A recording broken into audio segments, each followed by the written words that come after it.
উস্তাদ your product is ready. ওস্তাদ একবার মসজিদ থেকে বারানা হাতে ধরে নিয়ে আসি, একবার ইনটেক মাল।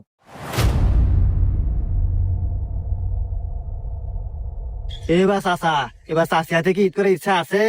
যদি থাকে চাষি ফোন লাগাও, লাগায় 1 লাখ টাকা রিস্ক করে কও, বেশি কথা কই না, রোজার দিন।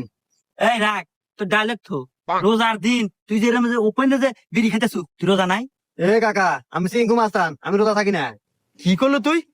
এই ছাড় তো রে, তুই রমজান মাসে তাও রোজা নাই? ধর। এই হন, তুই যতবারে মাস্তানি হইস, এই ছাড় তো, তুই যতবারে মাস্তানি হইস, তুই চুরি করিস, ডাকাতি করিস, জীবনে যাই করিস না কে, তোর নামাজ রোজা করাই নেকবো, কারণ এটা আল্লাহর হুকুম, ফরজ। আর কি করলু টিহা? আমার কাছে কোনো টিহা পয়সা নাই, আমি টিহা পয়সা দিয়ে হারবো না। ওই যে ঈদের আগের দিন বাড়িপুর যাস, তোর চাষি আর আমার যে ফেতরাটা হয় ওইটা দিয়ে দে মানে।